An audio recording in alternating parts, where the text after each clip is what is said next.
So guys, আজকে আমি একটা ডিশ বানিয়েছি যেখানে একটা মানে ব্রেড দিয়ে আর শেজওয়ান চাটনি দিয়ে প্রথমে মিক্স করেছি, তারপর ওর মধ্যে কুড়কুড়ে দিয়ে চিজ দিয়ে দিয়েছি। তো এই ডিশটার কোনো অ্যাকচুয়ালি নাম নেই, আমি এমনি বানিয়েছি এটা। এই দেখো, আমি মাইক্রোওভেন খুলে নিলাম, আর বাটিটা যেহেতু ওয়াটার প্রুফ, মাইক্রোওভেন প্রুফ, তাই আমি ওটা ঢুকিয়ে নিলাম আর 20 সেকেন্ড দিয়ে দিলাম যাতে চিজটা গলে টেস্টটা ভালো হয়। বাট দেখো 20 সেকেন্ড হচ্ছে। এটা কমেন্ট করবে কে কে এই ডিশটা বাড়িতে বানিয়েছিল।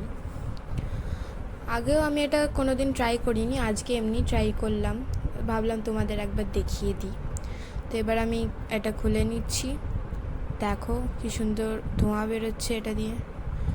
দেখো পুরো চিজটা গলে গেছে।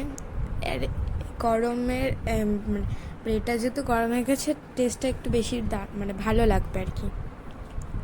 তো এবার এটা আমি আমার মাকে খাওয়াতে যাচ্ছি, কি মা কি বলে।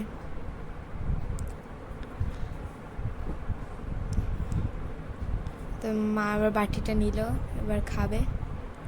খেয়ে এবার 10-এর মধ্যে আমাকে রেট করবে যে কত আমি পাবো 10-এর মধ্যে। তো এই যে ঢুকিয়ে নিল। মা তো বললো অসাধারণ, আর আমি তাই খুব খুশি হয়ে গেলাম।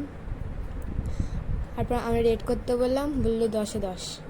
তো আমি খুব খুশি হয়ে গেলাম, আমি মাস্টার শেফ হয়ে গেলাম তাহলে এখন।